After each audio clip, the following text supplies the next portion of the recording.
welcome back to another episode of the Casey Way. Today I'm going to be telling you about how this one cruise changed my entire life. All right, now I went on this cruise in the start of 2016, but prior to that, I was working a full-time job. I used to be in a finance career where I traveled all around Australia, literally selling finance for motorbikes, cars, caravans, everything. But it was a very, very well-paying, high-paying job. However, I was miserable. So I was living with a boyfriend at the time. Boyfriend and I obviously was not going where we planned. Anyway, I said to Mom, I need to get away. I need a girls trip, like on me. Let's go traveling. Let's go to Bali. Let's go to Greece. Let's go somewhere. Like I just need to go away. Let's go have some fun somewhere. Just do a girls trip. And Mom turned around and said, oh, well, why don't we go on a cruise? Oh, and I was like, a cruise? I don't want to go on a cruise. Cruising's for old people. Anyway, through many discussions, Mom was like, well, if we go on a cruise, I feel like if you want to go out, you meet people, you want to go party, I'd feel a lot more comfortable if you're on like a ship instead of, in like Greece and Croatia going off, in all these different countries. So I was like, okay, that's fair enough.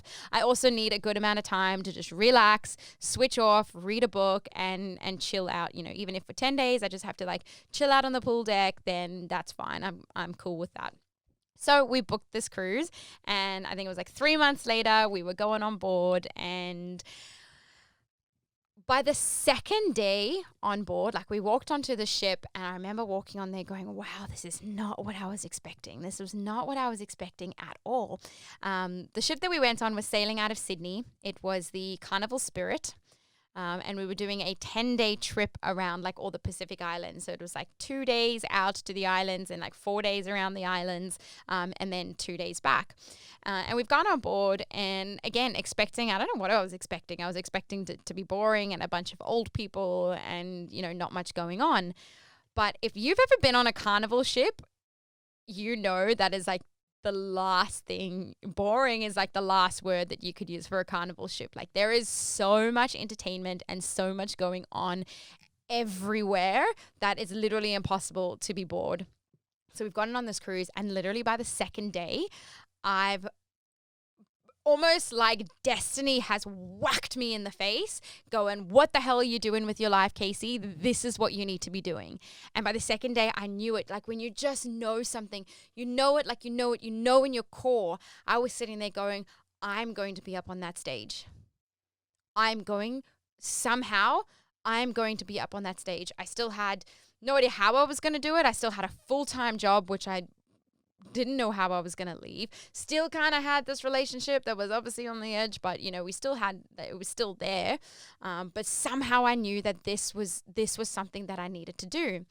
And just like fate and destiny and law of attraction or whatever it was, I, went around to all the crew members. So you have on a carnival ship, you have your cruise director who's like the head of all the entertainment and has all the deck parties and there's the comedy club and all the shows and he's like the one that like kind of, is the puppeteer or basically the cruise director, the one that leads all the entertainment around the ship.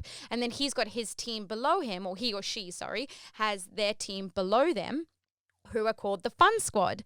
So I was seeing them like they were on this like ship traveling around the world, being paid to play games on stage and host parties and dance on the deck. And, they just looked like they were called the Fun Squad. They just looked like they were having so much fun. So I went around and like met all of them and I was like, what do you do?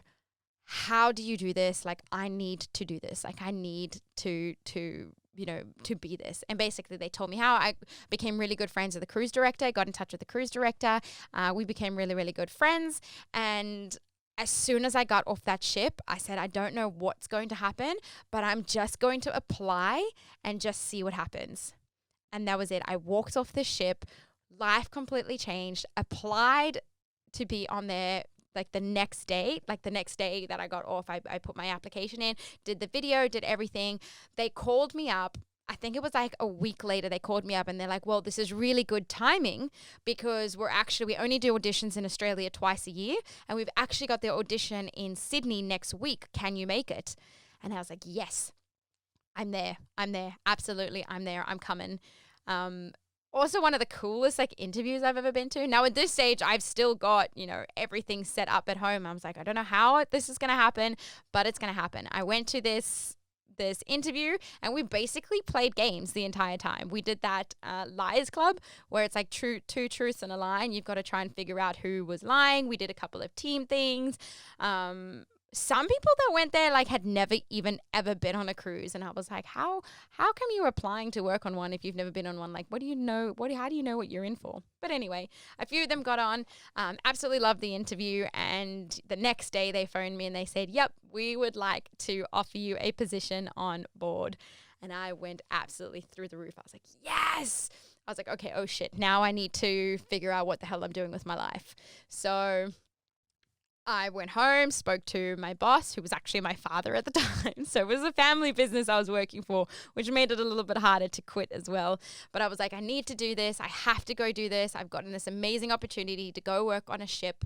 I'm going to go. I'm going to do it. And my partner at the time was also contemplating going back to America. He was living in America. So everything just kind of fell into place, and I couldn't believe it. I put in my resignation for work. I applied, did all the paperwork and everything that I had for the ship. And that's when, I took off to Bali and I took off to Thailand. And I was like, well, I'm just going to give up everything, give up my apartment, go traveling for a couple of months. And I was actually standing on the rooftop in Thailand. There's a video that's still on my Facebook, and I'll reshare it. I'll go find it. But I remember after I submitted all my medical, because you have to do all your medicals to be approved and everything to be a shipboard crew member. And I remember sitting on this rooftop in Thailand, drinking a cocktail with my friend, getting the email of the ship assignment that I was going on. And I was so excited. I did a video talking about, where I was going. At that stage, I was supposed to be on a ship called the Carnival Pride, which was sailing out of Baltimore. And they gave me a date 2 weeks later that I was going. So I had to quickly get home from Thailand, pack up my entire life, and literally into 2 suitcases. I had to pack up my entire life. And just before, a couple days before flying out, they emailed me and they were like, oh, actually, we're changing your ship. You're going on a ship called the Carnival Glory that's sailing out of Miami. So I was like, woo, Miami, first time to Miami. So I was very, very excited. And I ended up staying on that Carnival ship for 2 contracts, which ended up being close to 2 years, which again, that's where a lot of my interesting ship stories are going to come from. But yeah, I'll definitely be sharing a story about my first day on board and how that whole trip went. But yeah, one cruise, one vacation completely changed the trajectory of my life. And I'm so, so, so grateful. So if you guys ever just want to do something, I will always just say, just go do it. Follow your heart. You never know where it's going to lead you. Follow your gut, follow your heart, apply for the job, apply for the opportunity, book the trip, do whatever, go follow your heart, and everything else will figure its way out. If I'd let myself, be like, oh, I can't leave because I've got everything set up here, and I literally had a life. I had a great job. I had a great apartment. I was set. I was doing everything that I was meant to do at my age. I was set, but I just wasn't happy. I knew I wasn't following my soul. So if life kicks you in the gut and says you need to do this, go do this. If you're not happy, 100% happy with what you're doing right now, I can't implore you enough or beg you enough to follow your heart and go do something amazing, because you have no idea where that road will lead. If I'd never taken that opportunity or thought, oh, that won't be possible, or I'll never get the job or whatever, then I wouldn't have been to more than 40 countries now. I wouldn't have friends all around the world and have had all these amazing opportunities. So please, please, please, if you ever want to go work on cruise ships, let me know. Again, it is a very tough time with the pandemic, but they will recover eventually. Or if you want to go travel anywhere else in the world, just go do it. Follow your heart and have a blast. Anyway, guys, if you'd like to see some of my cruise photos and videos, there are still a ton on my socials. You can find me at Casey Iola. That's CASEY_IOLA. But I'll link it down at the bottom down below. And I would love to connect with you guys on there. Let me know if you do listen to this episode. And I'd love to get to know you a bit better. So that's what I've got for you today. I will see you on the next episode of The Casey Way.